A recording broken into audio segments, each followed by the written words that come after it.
Shalom Bapak Ibu sekalian yang dikasihi oleh Tuhan. Kita bersyukur pada hari ini atas kebaikan dan kemurahan Tuhan. Kita masih dapat menikmati kehidupan yang diberkati oleh Tuhan. Memang situasi kita saat ini tidak terlalu baik karena ada pandemik dan dampaknya yang begitu mempengaruhi kehidupan kita. Tetapi Tuhan Yesus kita tetap baik. Dia senantiasa menjaga, memberkati kita, melindungi kita, dan hari ini kita ada oleh karena kemurahannya. Bapak Ibu sekalian, sebelum kita beribadah, mari kita bersaat teduh lebih dahulu dan kita mohon pertolongan daripada Tuhan.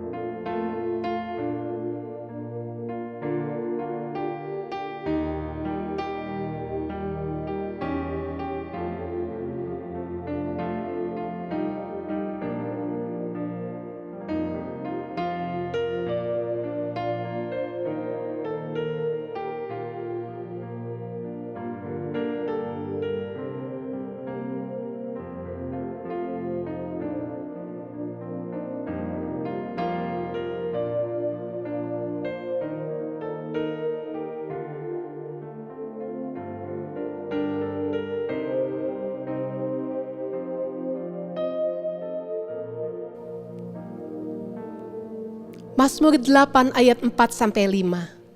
Jika aku melihat langitmu, buatan jarimu, bulan dan bintang-bintang yang kau tempatkan, apakah manusia sehingga engkau mengingatnya? Apakah anak manusia sehingga engkau mengindahkannya? Siapakah kita di hadapan Tuhan yang maha besar? Tuhan Yesus yang sudah memilih kita untuk menjadi miliknya yang begitu berharga, dikasihi dan dijaganya. Mari kita bangkit berdiri, mari bangunkan jiwa kita untuk memuji Dia. Maka jiwaku pun memuji-Mu.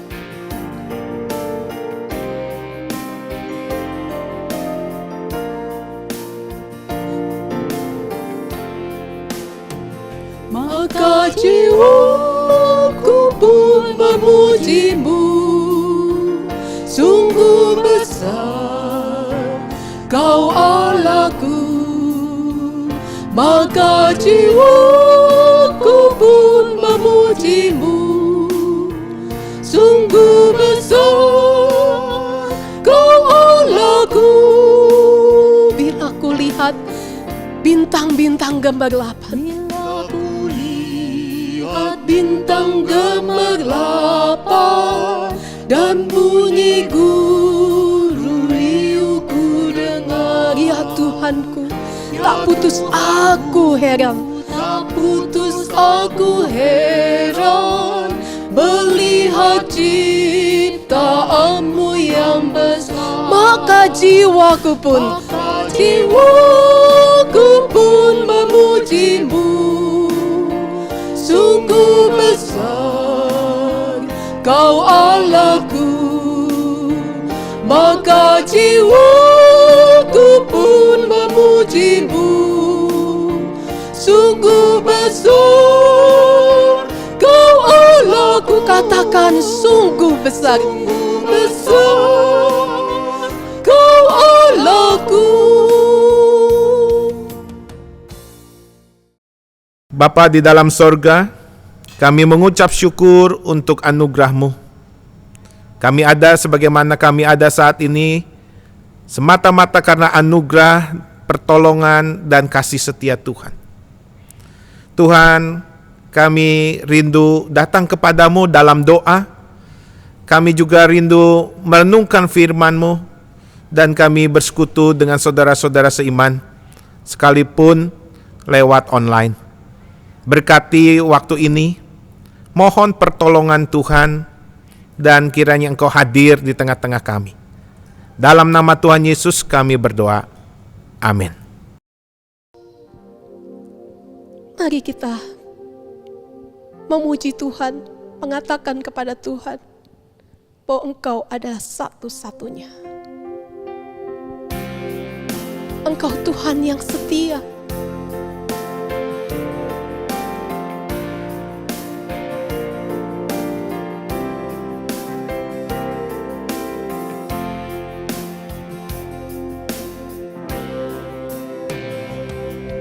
Engkau Tuhan yang setia, waktumu selalu yang terbaik.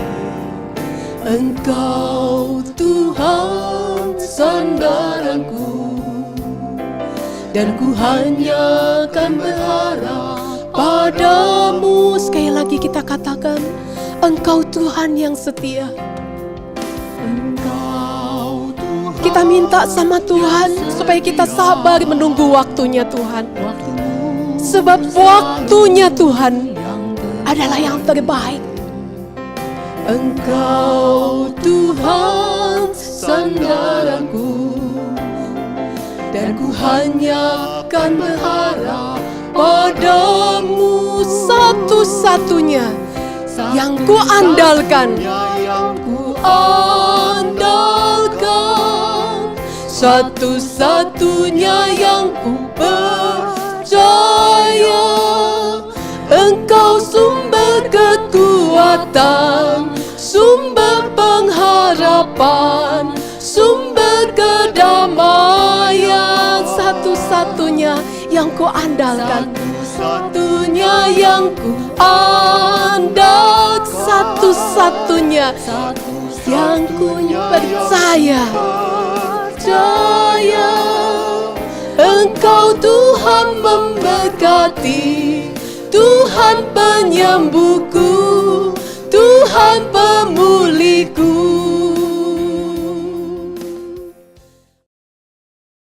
Bapak Ibu sekalian yang dikasihi oleh Tuhan, kita akan merenungkan firman Tuhan. Mari kita berdoa. Bapa dalam sorga, kembali kami datang kepadamu. Mohon hikmat dan pertolongan-Mu. Kami mau merenungkan firman-Mu yang dapat memberikan kepada kami kekuatan, hikmat, dan pertolongan. Karena itu Tuhan urapi setiap kami, khususnya hamba-Mu, untuk boleh menyampaikan kebenaran firman-Mu di dalam anugerah dan berkat Tuhan.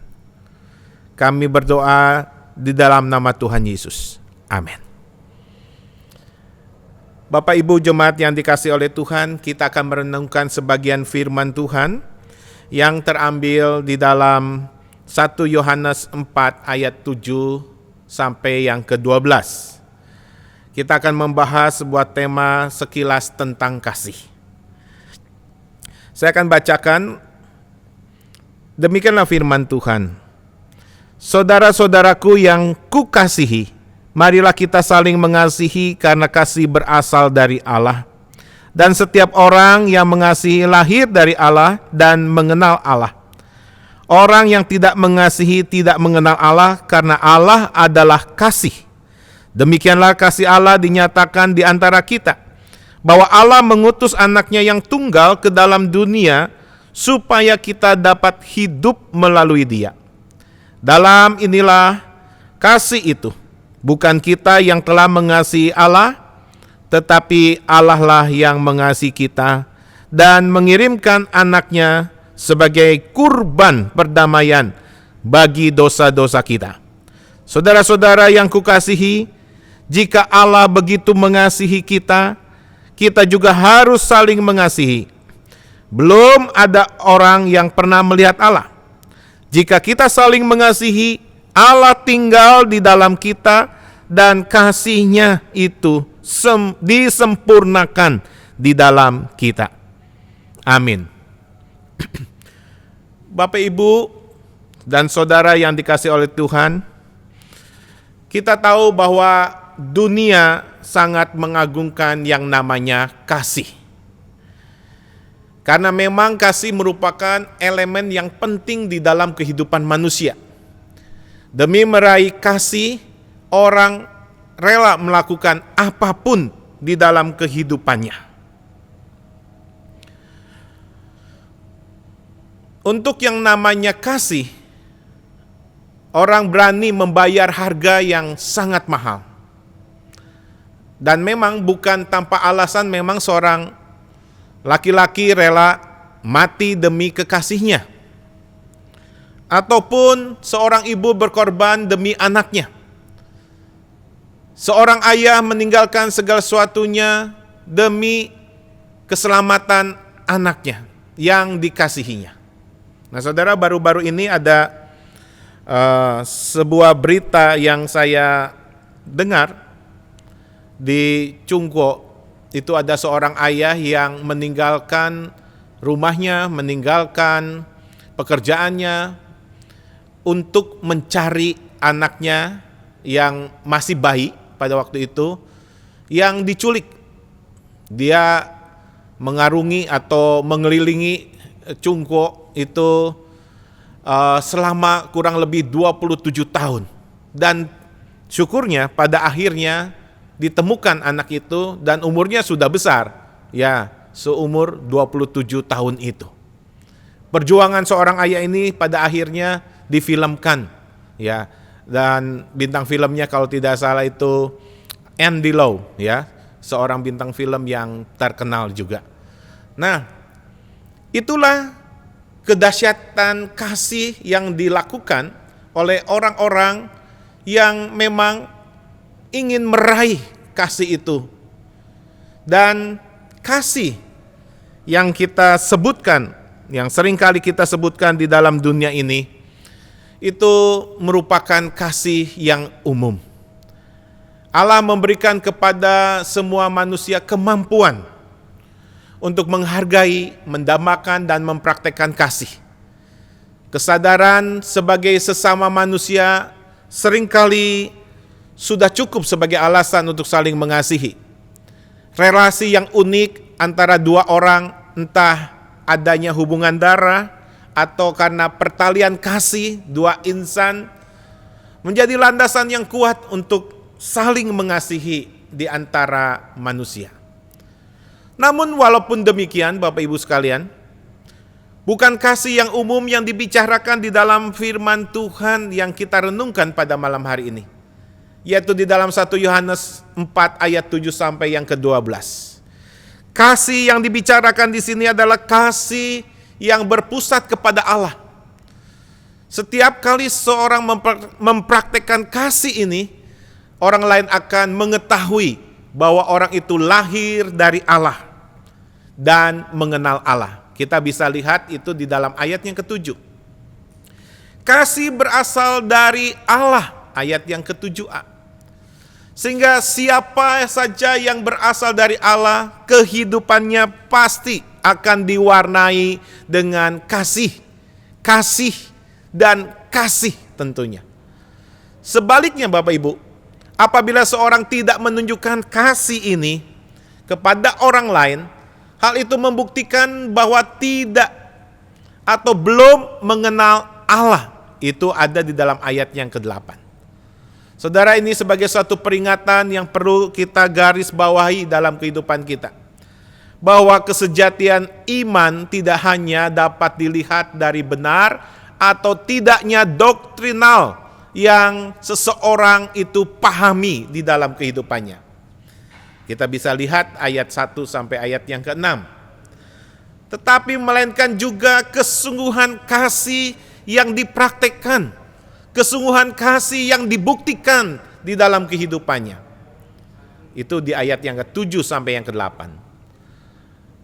Bahkan banyak orang, saudara, saat ini mengira bahwa kalau ia sudah rajin ke gereja, tadinya bukan orang yang percaya, sekarang jadi aktivis, jadi pengurus, bahkan menjadi majelis gereja ataupun menjadi hamba Tuhan.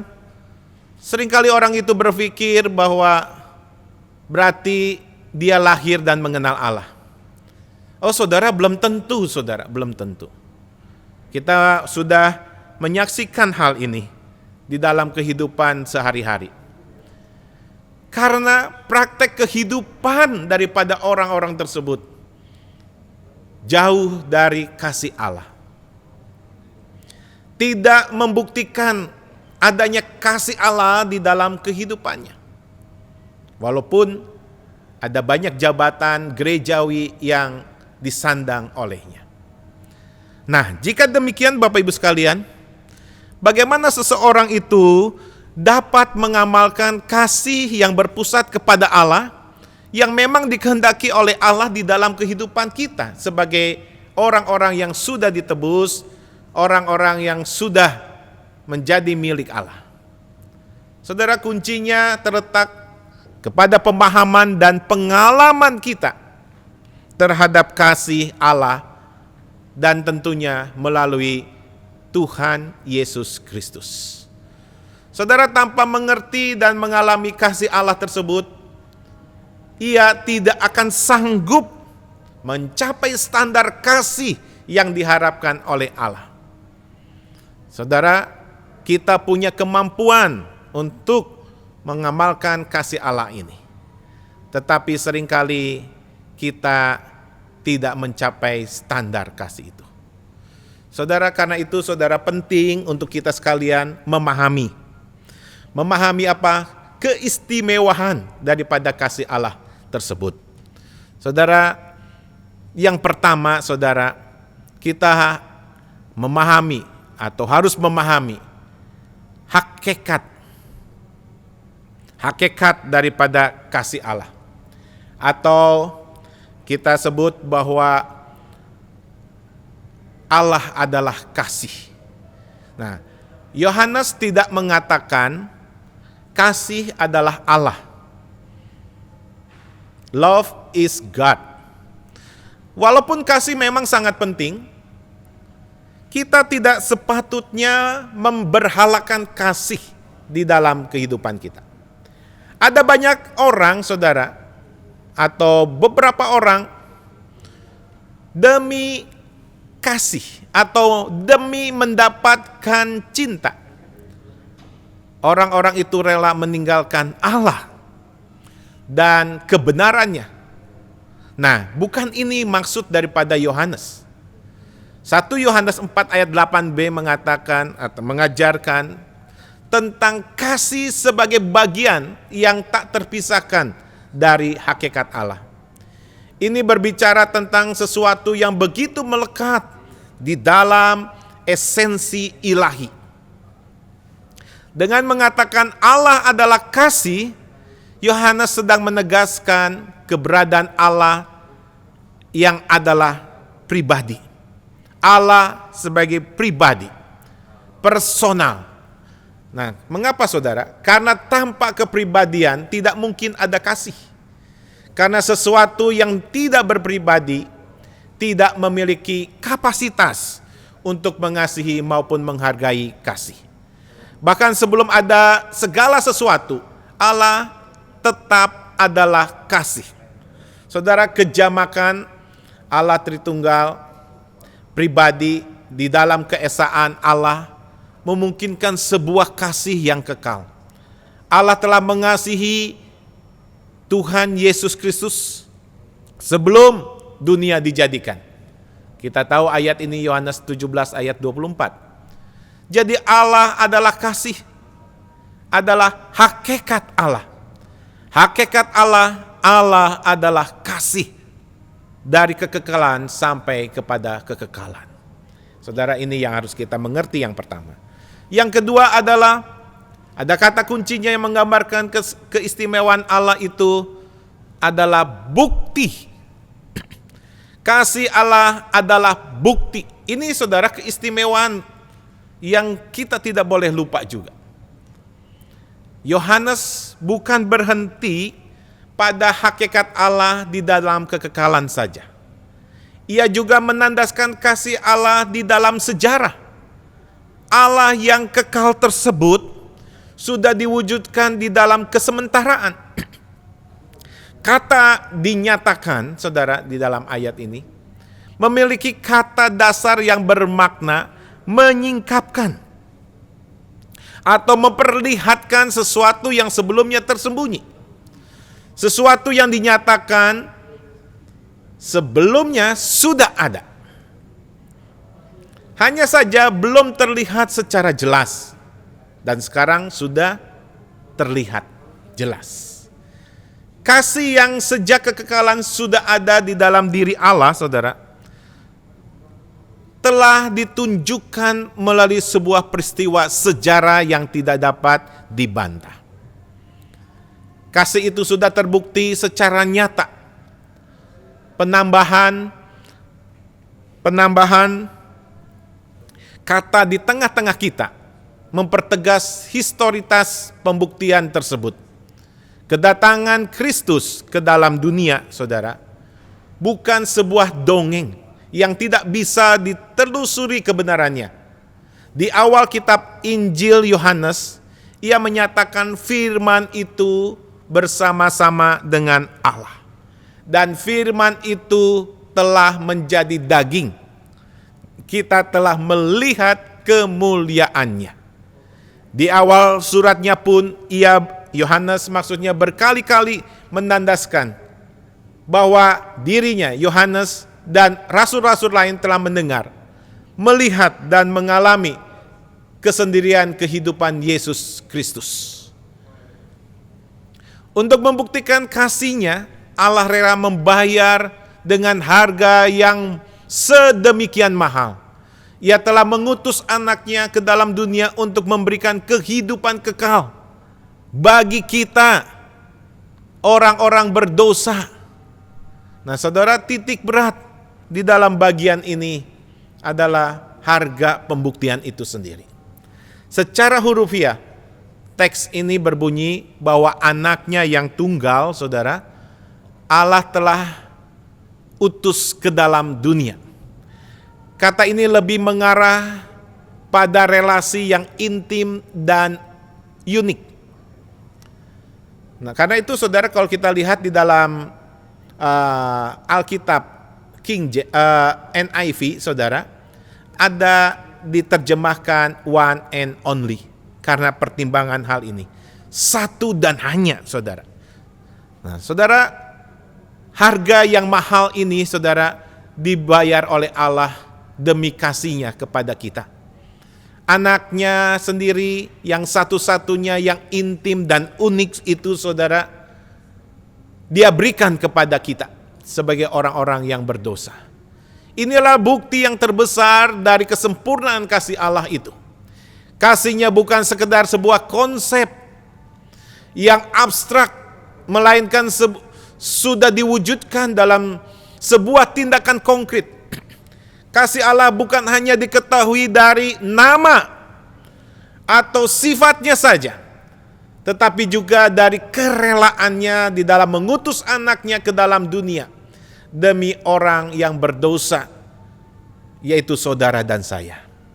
Saudara, inilah kasih Allah yang telah dibuktikan, konkret dan nyata, dan kita alami di dalam kehidupan ini. Dan yang ketiga, saudara, keistimewaan ketiga dari kasih Allah juga, saudara, tercermin di dalam kata kunci inisiatif, saudara, di ayatnya yang ke-10. Kali ini penekanannya lebih diletakkan pada inisiatif Allah di dalam mengasihi orang-orang berdosa, yaitu saudara dan saya. Saudara, di dalam terjemahan baru Alkitab kita bahasa Indonesia, secara tepat menangkap makna ini. Bukan kita yang telah mengasihi Allah, dikatakan demikian. Kata kita di dalam ayat 10a muncul 2 kali, saudara. Kalau diterjemahkan seperti ini, bukan kita yang telah mengasihi Allah, melainkan Allah yang telah mengasihi kita. Nah, saudara, di sini kata Allah juga muncul 2 kali juga. Nah, ini membuktikan atau sebagai satu penekanan. Ia maksudnya Allah. Ia telah mengasihi kita. Saudara, hal inisiatif ini secara konsisten Allah selalu meletakkannya secara konsisten, meletakkan Allah sebagai inisiator kasih dan kebaikan. Bukan kita yang memilih Allah, saudara. Kita tidak mungkin memilih Allah dalam kehidupan kita yang berdosa ini. Tetapi Allah yang lebih dahulu memilih saudara dan saya. Itu bisa kita lihat dalam Yohanes 15 ayat yang ke-16. Bukan kita yang mencari Allah, melainkan Allah yang datang untuk mencari dan menyelamatkan kita. Demikian pula, saudara, bukan kita yang mengasihi Allah, namun Ia yang lebih dahulu mengasihi kita. Mengasihi saudara dan saya.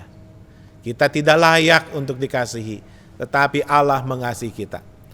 Saudara, penting sekali untuk kita pahami betul keistimewaan kasih Allah ini, agar kita dapat sungguh hidup di dalam kasih-Nya. Ingat hakikat kasih Allah, bukti kasih Allah, dan inisiatif dari kasih Allah. Setelah kita paham betul, baru Tuhan memerintahkan kepada kita untuk saling mengasihi. Saudara, kita sudah mengalami kasih Allah. Kita sudah hidup di dalam kasih Allah. Dan kita juga dituntut oleh Tuhan untuk mempraktekkan kasih itu dalam kehidupan kita. Karena itu kalau kita lihat di ayat yang ke-11 sampai 12, di situ ada perintah bahwa supaya kita saling mengasihi.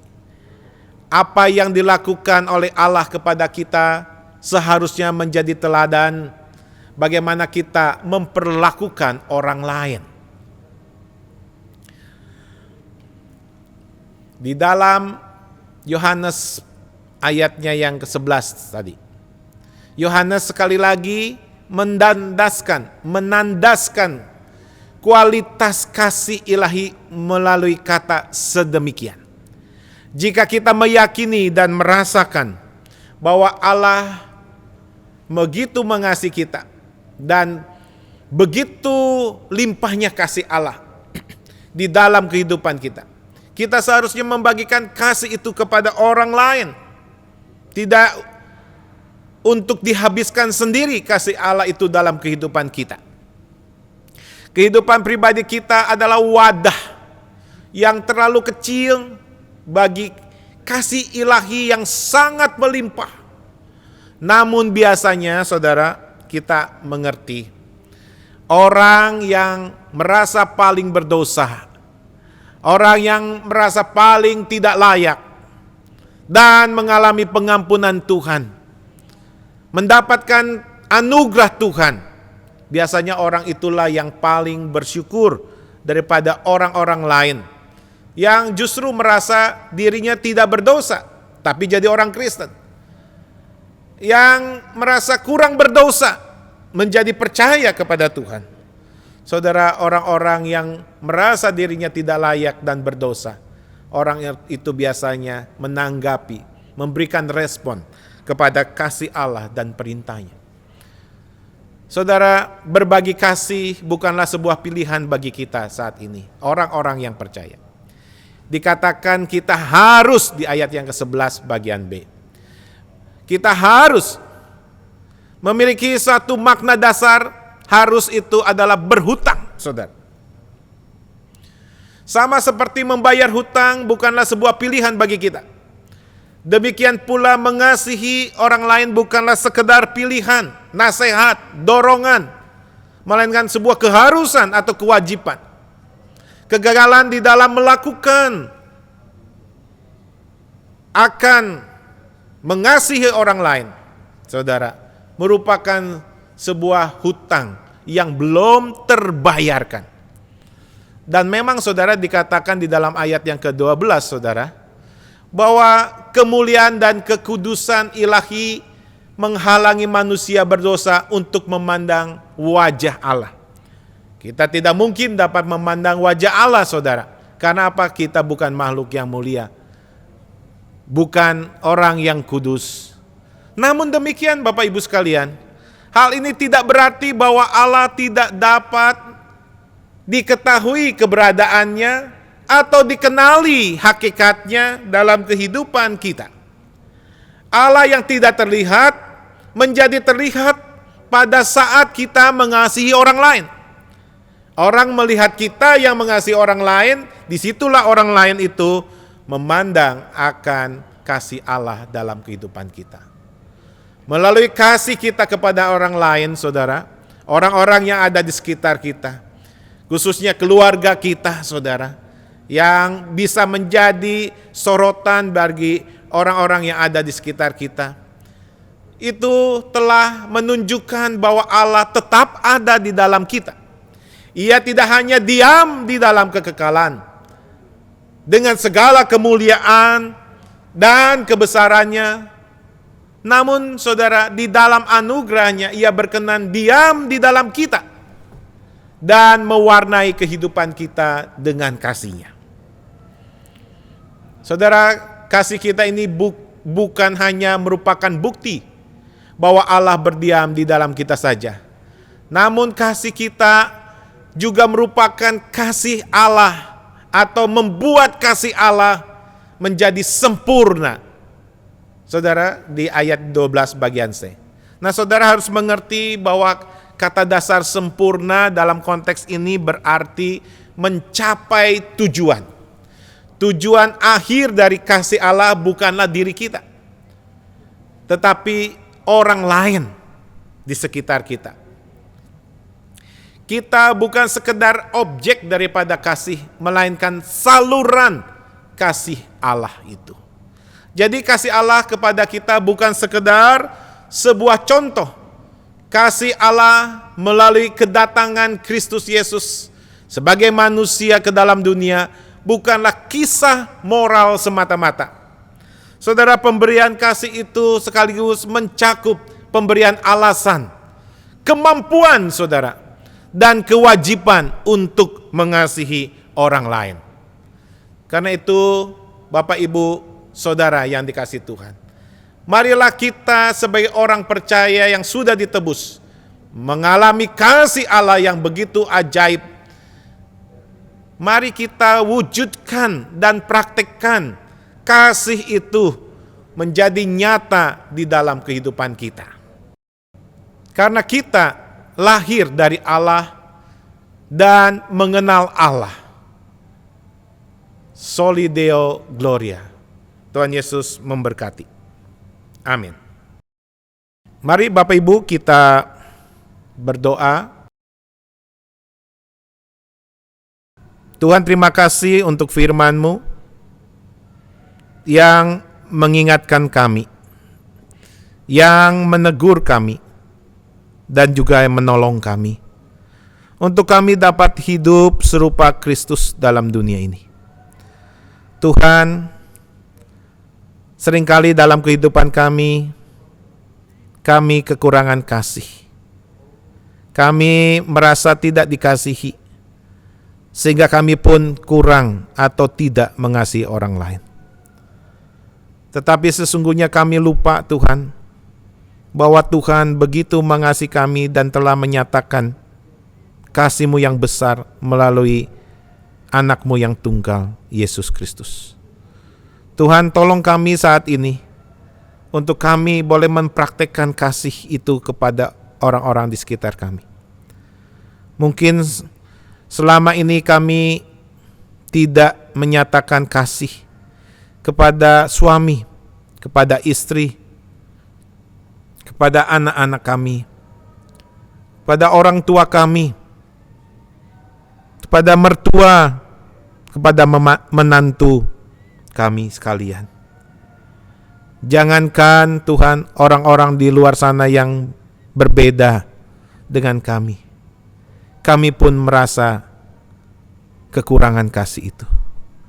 Tetapi Tuhan, biarlah saat ini setelah kami boleh merenungkan firman-Mu, kami kembali dihangatkan akan kasih Allah di dalam diri kami. Supaya kami juga menyatakan Kristus, menyatakan Allah di dalam kehidupan kami. Orang-orang akan melihat dan bertemu dengan Allah melalui kehidupan kami yang penuh dengan kasih. Berkati kami, ampuni kami, dalam nama Tuhan Yesus kami berdoa. Amin. Bapak Ibu, mari kita masuk dalam beberapa pokok doa yang kita akan doakan bersama. Dan kita mohon Tuhan menolong. Mari kita berdoa. Ya Tuhan, Allah di dalam Tuhan kami Yesus Kristus yang penuh dengan kasih, limpah rahmat dan anugerah-Mu. Tuhan, kami datang kepadamu. Tuhan, kami mohon untuk bangsa dan negara kami Indonesia. Kami datang membawa bangsa kami, dan kami bersyukur bahwa Tuhan campur tangan dalam kehidupan bangsa dan negara kami. Sehingga sampai hari ini Tuhan sudah memberkati pemerintahan Indonesia di bawah pemerintahan Presiden kami Jokowi.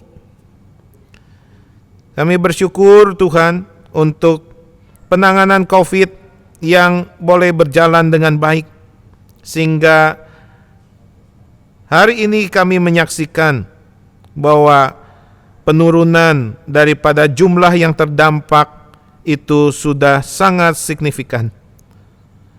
Tuhan, terima kasih bahwa COVID yang ada di Indonesia ini boleh terkendali. Tapi Tuhan, kami terus berdoa supaya masalah pandemi COVID ini boleh segera berakhir. Dan Tuhan juga memulihkan dampak daripada pandemi ini.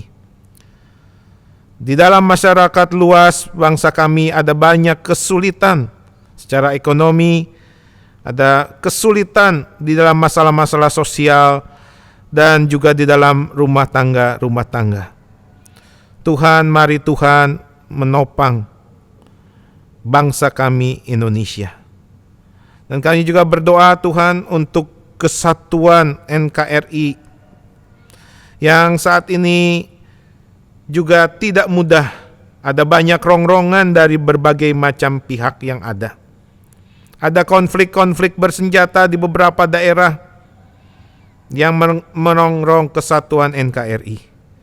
Tuhan, tolonglah, berikan keamanan Tuhan, dan Tuhan berikan hikmat kepada pemerintahan kami untuk dapat menangani masalah-masalah yang ada di dalam anugerah dan pertolongan Tuhan. Tuhan, berkati, sertai Presiden kami Jokowi dan semua jajaran yang ada dari pusat sampai ke daerah. Tuhan, kami juga mohon supaya mereka diberikan takut akan Tuhan di dalam menjalankan pemerintahan yang dipercayakan kepada mereka. Dan khususnya juga kami berdoa Tuhan untuk konflik yang terjadi di Laut Cina Selatan. Kiranya ada jalan keluar dan pertolongan-Mu. Dan kami juga berdoa Tuhan pada kesempatan ini untuk gereja-Mu GI Hock Im Tong. Tuhan Yesus tolong, Tuhan Yesus berkati para pemimpin kami yang Tuhan sudah pilih dan Tuhan tetapkan di dalam tanggung jawab yang tidak mudah. Mari Tuhan berikan kekuatan, berikan hikmat, berikan pertolongan-Mu untuk dapat menjalankan kepemimpinannya di dalam kehendak dan rencana Tuhan. Sehingga jemaat-Mu di GII dapat terus bertumbuh di dalam iman dan pengenalan akan Tuhan. Berkati dalam segala aspeknya. Berikan kesatuan, berikan rahmat dan anugerah-Mu. Tuhan, kami juga berdoa agar jemaat-Mu yang mengalami kesulitan, baik karena dampak langsung dari virus corona ini, ataupun yang tidak langsung, yang kesulitan di dalam masalah-masalah keuangan. Ada banyak di antara jemaat-Mu Tuhan yang sudah tidak punya lagi pekerjaan, tidak punya penghasilan untuk menyekolahkan anak mereka, untuk kehidupan mereka sehari-hari. Tuhan tolong, Tuhan peliharakan. Hanya kepadamu kami berharap Tuhan. Juga tidak sedikit Tuhan di antara jemaat-Mu yang kehilangan. Ada anggota-anggota keluarganya yang dipanggil pulang ke rumah Bapa di sorga. Tuhan berikan penghiburan, Tuhan berikan kekuatan. Dan ada banyak pergumulan dalam keluarga jemaat-Mu Tuhan. Dalam keluarga, dalam rumah tangga mereka. Ada konflik, ada masalah-masalah yang tidak mudah terselesaikan. Mungkin yang selama ini terpendam sekarang muncul ke permukaan dan menjadi lebih sulit lagi dalam mengatasinya. Tuhan, kasih-Mu cukup bagi kami sekalian. Tuhan, ulurkan tangan-Mu dan tolonglah jemaat-Mu. Mari Tuhan, Engkau ada untuk kami, dan kami sungguh membutuhkan Engkau untuk dapat memulihkan keluarga kami di jemaat-Mu. Tuhan, kami juga berdoa dalam pergumulan kami masing-masing, yang mungkin saat ini kami tidak dapat untuk berdoa oleh karena begitu sulitnya, begitu kompleksnya, dan kami sudah begitu lelah untuk kami boleh berdoa. Saat ini Tuhan, kami berdoa Tuhan, biarlah Tuhan yang sanggup mengerti dan sanggup menolong kami, Engkau sendiri yang menyertai kehidupan kami sekalian. Jemaat-Mu Tuhan, kami mau datang kepadamu.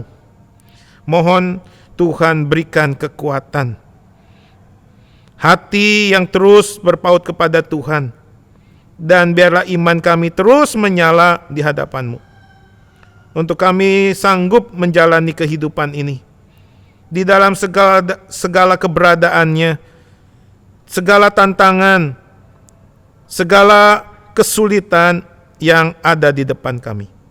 Tuhan, Engkau tidak pernah meninggalkan kami, karena kami tahu pada akhirnya Engkau selalu memberkati kami.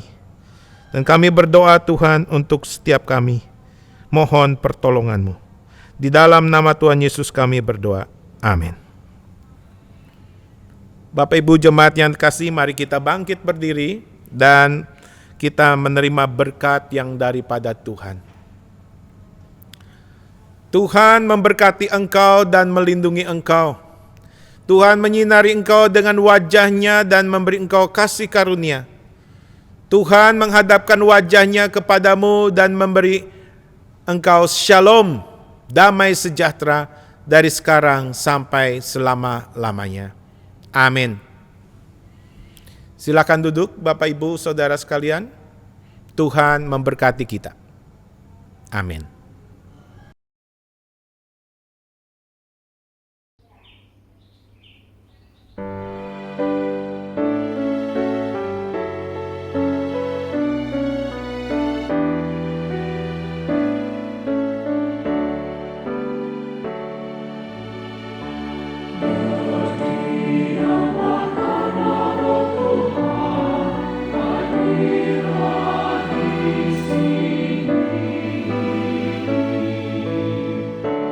Suka